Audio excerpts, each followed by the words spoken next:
Global super league টি-20তে আবারও তানজিম সাকিব জিয়াদু বল হাতে কিপটে সাকিবের হাত ধরে বেঁধে রাখলো টুর্নামেন্টের স্বাগতিক দল গায়ানা অ্যামাজন ওয়ারিয়র্স। ক্যারিবিয়ান মাটিতে সাকিব যেন নিজেকে প্রমাণ করছে বারবার। গ্লোবাল সুপার লিগে আজ প্রথম ম্যাচে গায়ানা অ্যামাজন ওয়ারিয়র্সের হয়ে মাঠে নেমেছিলেন তানজিম হাসান সাকিব। প্রথম ওভারে দুর্দান্ত বোলিং করেন তিনি, তুলে নেন মিরাজ বাইগের উইকেট।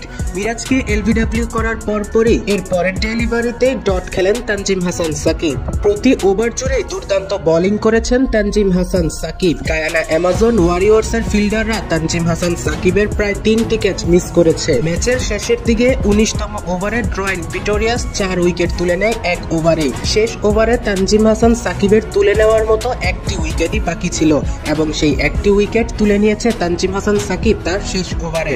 125 রানে অল উইকেট করে দিয়েছে লাহোর কলান্দার্সকে।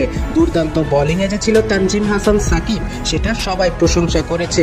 6 ইকোনমিতে 3 ওভার 2 বল করে তুলে নিয়েছেন 2 উইকেট। গায়ানার ফিল্ডাররা যদি বাকি 3টি ক্যাচ মিস না করত তাহলে হয়তো সর্বোচ্চ উইকেট শিকারী থাকতো তানজিম হাসান সাকিব। প্রিয় দর্শক, ভিন্ন লিগে গিয়ে বাংলাদেশকে রিপ্রেজেন্ট করা তানজিম হাসান সাকিবের এত সুন্দর বোলিং আপনি কেমন ভাবে দেখছেন অবশ্যই কমেন্টে জানিয়ে যাবেন।